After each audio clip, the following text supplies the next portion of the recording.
Good morning, students. How are you, all of you? I think all of you safe there. Okay. Today I will explain you Chapter 2 Nutrition in Animals. आज मैं आप लोगों को Chapter 2 Nutrition in Animals समझाऊंगी. In previous class पिछले classes में मैंने Chapter 1 Nutrition in Plants को मैंने समझाया था और मेरे को I think all of you understood. मैं सबको समझ में आया होगा. Today I will explain you nutrition in animal. First, digestion क्या है पहले समझाती हूँ. The complex food that we eat need to be broken down into simple glucose, fatty acid, etc. Our body can absorb this liquefied nutrient and use them. मतलब जो खाना हम खाते हैं वो कॉम्प्लेक्स फूड है. जैसे चावल खाते हैं, रोटी खाते हैं और एप्पल भी खाते हैं, तो डायरेक्ट हम एप्पल को अंदर घुसा नहीं लेते हैं, चावल को भी अंदर नहीं घुसा लेते हैं, रोटी को भी अंदर हमारा नहीं घुस जाता है. सीधा उसमें कुछ प्रोसेस होता है और उस प्रोसेस में क्या होता है, खाना जो है छोटे छोटे टुकड़े में कन्वर्ट पहले होगा, उसके बाद वो लिक्विड फॉर्म में कन्वर्ट होता है. और जब वो लिक्विड फॉर्म में कन्वर्ट होगा उस चीज़ को हमारे बॉडी जो है एब्जॉर्ब करता है. तो ये एक प्रोसेस है. इस प्रोसेस को बोलेंगे digestion. This process is called digestion. And इस प्रोसेस को होने के लिए एक स्पेशल सिस्टम हमारे बॉडी के अंदर पाया जाता है. एनिमल्स के बॉडी में स्पेशल सिस्टम पाया जाता है. That is called alimentary canal. Okay, या डाइजेस्टिव सिस्टम या फिर digestive tract also we can say. तो ये ट्रैक जो है स्टार्ट कहाँ से हो रहा है, माउथ से स्टार्ट होगा और end at anus. This happen in digestive tract the start from mouth and end at its anus. This track divided into various compartment also we can say, various parts also say, we can say. First buccal cavity, second esophagus, third stomach, fourth small intestine, then large intestine, rectum and anus. So I will show you here one diagram. You can see, I think all of you can see the mouth, esophagus, one pipe like structure is the esophagus, then stomach, large intestine, small intestine, rectum, anus. Okay, so I will explain you one by one. First I will explain you about mouth and buccal cavity. सबसे पहले मैं आप लोगों को mouth and buccal cavity के बारे में समझाऊंगी. Mouth है ना, समझ में आता है. अब ये मुंह है ना. Food is taken into the body through the mouth. सबसे पहले खाना हम कहाँ से स्टार्ट करते हैं, माउथ से स्टार्ट करते हैं, मुंह से स्टार्ट करते हैं. And the process of taking food into the body is called ingestion. हमारे स्टार्ट हुआ है बॉडी यहाँ से, हम खाना चालू कर दिए हैं. सो इस जब अंदर ज़्यादा है खाने को, उस प्रोसेस को बोलेंगे इंजेशन. इन मतलब अंदर की ओर जा रहा है. अब मुंह में हम डाले हैं तो मुंह के अंदर आपको एक कैविटी दिख रहा है, that is called buccal cavity. मुंह खोलिए तो वो बक्कल कैविटी बोलते हैं उसके अंदर के भाग को. उसमें आपको दिखाई दे रहा होगा teeth and tongue is present. दांत और टंग है. सो जैसे ही हमने फूड को मुंह में डाला है, the we chew the food with the teeth. दांतों से हम खाने को चबाते हैं. And this teeth help in break down into small pieces. ये तीत जो है हमारे खाने को छोटे छोटे टुकड़े में तोड़ने में हेल्प करता है. अब बारी आ रही तीत के बारे में. तो तीत कितने सेट के होते हैं, 2 सेट होते हैं तीत. पहला सेट को बोलेंगे मिल्क तीत एंड सेकंड सेट को बोलेंगे परमानेंट तीत. मिल्क तीत जब हम 2 से 3 साल के बीच में होते हैं बच्चे, तो क्या होता है, तब नया नया दांत निकलती है, छोटे छोटे दांत निकलता है. और जैसे ही उनका एज जो है 7 to 9 ईयर्स के बीच में जो है उनके दांत जो है झड़ जाते हैं. मिल्क टीथ का लाइफ उतना ही है. सेकेंड सेट जो है उस दांत के जगह में एक नया दांत आना चालू होता है, उसको बोलेंगे परमानेंट टीथ. परमानेंट मतलब वो हमेशा के लिए आता है, बट वो कब टूटेगा, जब उम्र हो जाती है, एज हो जाती है, बूढ़ापन आ जाती है, तब जो है उसकी पकड़ जो है कमज़ोर हो जाती है गम्स की, तो वो गिर जाता है. इस बीच अगर कभी भी गलती से कहीं लग गया है और गिर गया है, किसी कारणवश हम दांत निकाल लिए हैं, तो वहाँ पे और दांत नहीं आएगा, नया दांत नहीं आएगा. इसलिए उसको परमानेंट टीथ कहा जाता है.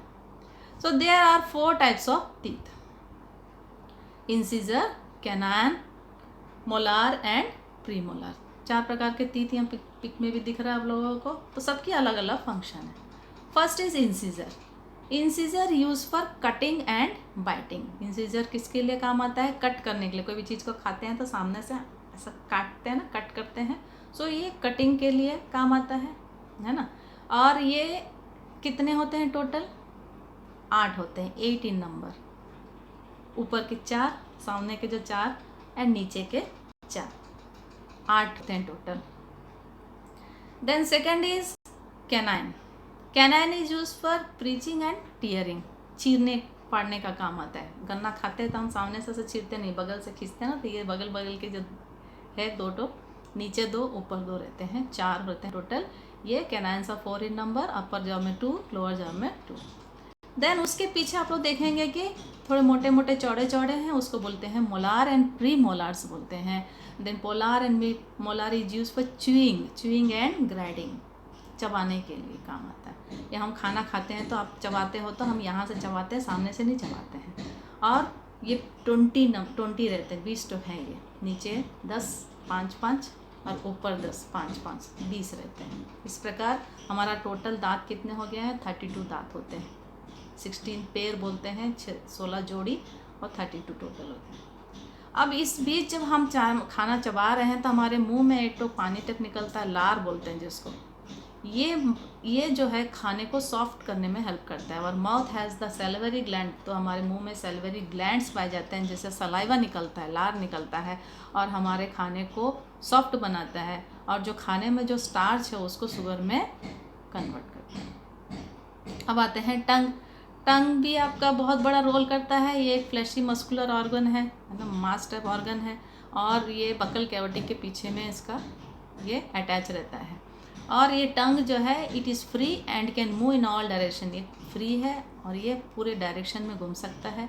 इट मिक्सेस सलाइवा, जो सलाइवा निकलता है तो ये जीभ जो है ना हमारे खाने में सलाइवा को मिक्स करने में हेल्प करता है। जैसे हम खाने बनाते समय चम्मच चलाते हैं ना पूरी चीज़ को मिलाने के लिए, वैसे ही हमारे ये टंग जो है वो काम करता है। And help in swallowing food, और निगलने में भी हेल्प करता है। It has taste buds to detect different taste of food. इसमें इस टंग में जो है टेस्ट बर्ड्स भी पाए जाते हैं। मतलब हमको जो टेस्ट पता चलता है ना, नमक मिर्ची है ना, कड़वा जो लगता है, तो ये हमको टंग से पता चलता है। आप पिक में देख सकते हैं, पीछे का जो है वो बर्ड जो है बीटर बताता है। सेकंड जो है शोर, हरा कलर का, ब्लू कलर का देखो यहाँ पे सॉल्टी, ये नमक, और सामने स्वीट मतलब मीठापन। ये बर्ड्स से ही हमको पता चलता है कि हम ये खाने का taste. Then next is oesophagus.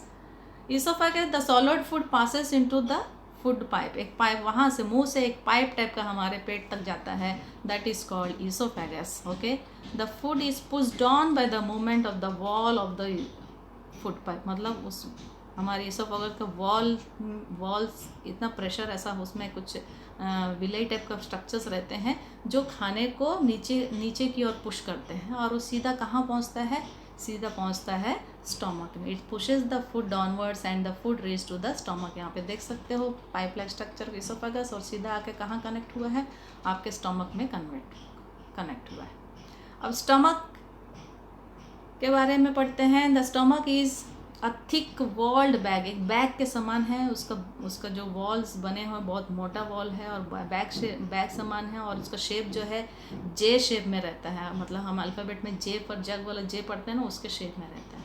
और ये एलिमेंट्री कनाल का सबसे वाइडेस्ट पार्ट है, घेरने वाला जगह है।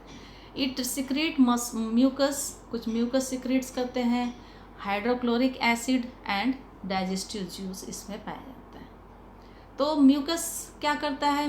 Mucus protect the lining of stomach, मतलब स्टमक के अंदर का लाइनिंग को प्रोटेक्ट मतलब सुरक्षित रखता है। और HCl हाइड्रोक्लोरिक एसिड जो मैंने बताया है सिक्रेट करते हैं, स्टमक में है, एसिड है ना, अम्ल है। तो आपके क्वेश्चंस में भी आएगा ये कि कौन सा एसिड जो है स्टमक में सिक्रेट होता है, तो आंसर इज हाइड्रोक्लोरिक एसिड है। तो हाइड्रोक्लोरिक एसिड क्यों सिक्रेट हो रहा है? क्योंकि ये हम खाने में जो खाते हैं तो उसके साथ साथ कुछ बैक्टीरियाज, कुछ और ऐसी चीज़ें, ख़राब चीज़ें जो जर्म्स घुस जाते हैं, तो उन चीज़ों को ये मारता है। तो डाइजेस्टिव जूस जो सिक्रेट हो रहा है वो किस काम आते हैं, break down the protein into simpler substance, जो प्रोटीन हम यूज़ करते हैं वो सिंपल फॉर्म में कन्वर्ट करता है।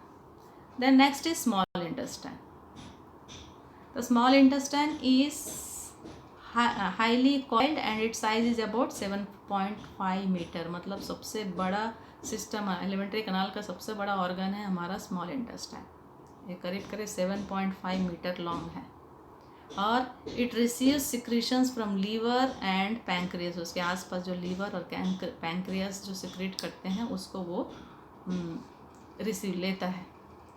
और जो उसके अंदर मेन प्रोसेस जो है जो स्टमक से जो डाइजेशन प्रोसेस जो यहाँ तक पहुँचा था, the partly digested food reaches the lower part of the small intestine. Small intestine के लोअर पार्ट में पहुँचता है वेयर इंटेस्टाइनल जूस कंप्लीट्स, वहाँ पे कंप्लीट होता है। और digestion of all compartments of the food, component of the food जो है, जितने भी डाइजेशन का जितना भी कंपोनेंट्स है, कंपोनेंट्स हमने पढ़ा था कार्बोहाइड्रेट, प्रोटीन, फैट, विटामिन्स, है ना, मिनरल्स, ये पूरा जो है broken down into simple form. जैसा carbohydrates broken down into simple sugar, जैसे ग्लूकोज हो गया। और फैट्स कैसे किस में ब्रोकन हो रहा है, fatty acid and glycerol. Proteins किस में ब्रेक डाउन हो रहे हैं, एमिनो एसिड्स में ब्रेक डाउन हो रहे हैं। तो the digested food now pass into the blood vessels. अब यहाँ पे जब वो कन्वर्ट हो गए हैं, लिक्विफाइड फॉर्म में हो गए हैं, तो वो किस में जा रहा है, ब्लड में, ब्लड वेसल्स में जा रहे हैं, in the walls of the intestine. The process is called absorption. जब वहाँ इंटेस्टाइन से हमारा डाइजेस्टेड फूड जो है एब्जॉर्ब हो रहा है, so that is called absorption. यहाँ पे एब्जॉर्प्शन प्रोसेस होता है। So the inner wall of the small intestine has thousands of finger-like outgrowth called villi. हमारे स्मॉल इंटेस्टाइन में छोटे छोटे विलाई लाइक स्ट्रक्चर्स पाए जाते हैं, वो वॉल्स में पाया जाता है। तो the surface of the villi absorb the digested food, और वो विलाई जो है के द्वारा digested food material and transport. अब वो स्मॉल इंटेस्टाइन एब्जॉर्ब तो कर लिए हैं, डाइजेस्टेड फूड एब्जॉर्ब हो गया है, अब क्या बच गया वहाँ पे, अनडाइजेस्टेड फूड बच गया, है ना। तो अनडाइजेस्टेड फूड जाएगा कहाँ, सो दिस अनडाइजेस्टेड फूड जो है the surface of the will absorb the digested food material and सब transported to different organ of the body, और this process is called assimilation. अब वो एब्जॉर्ब करके बॉडी के पूरे बॉडी पार्ट में डाइजेस्टेड फूड को वो पहुंचाते हैं, so उस प्रोसेस को हम बोलते हैं assimilation. The food that remain undigested and unabsorbed inter into the large intestine. अब यहाँ पे जो अनडाइजेस्टेड फूड है वो कहाँ पहुँच गया है, लार्ज इंटेस्टाइन में पहुँच गया। Large intestine, the large intestine is wider and shorter than small intestine. आप ये पिक में भी देख सकते हैं कि ये जो साइड वाला जो है लार्ज इंटेस्टाइन वाइडर है, थोड़े चौड़े में है, और छोटा है, स्मॉल इंटेस्टाइन से छोटा है, ठीक है। And it is about 1.5 metre in length. It absorb water and salt from undigested food and the remaining waste passes into the rectum and remain there and removed through the anus from time to time. ये यहाँ से जो undigested food है large intestine उसमें से क्या absorb कर लेता है, वाटर और सॉल्ट को एब्जॉर्ब कर लेता है, और बाकी चीज़ों को रेक्टम में स्टोर करके रखते, और टाइम टाइम में वो एनएस के थ्रू बॉडी से बाहर कर देता है। और ये प्रोसेस भी बहुत ज़रूरी है कि अनडाइजेस्टेड फूड को हमारे बॉडी से बाहर करना। दिस इज़ कॉल्ड इजेशन, इसको बोलेंगे इजेशन, इस प्रोसेस को बोलेंगे इजेशन। इंजेशन मतलब अंदर, ओके, इजेशन मतलब बाहर। In this way digestion process complete in human being, okay, so go through all the topics clearly, okay, and if any problem, any doubts you are having, you can contact me, okay. Be safe, all of you, take care, and homework I will give you, and you do that homework and send it to me, okay. Good day all of you, take care.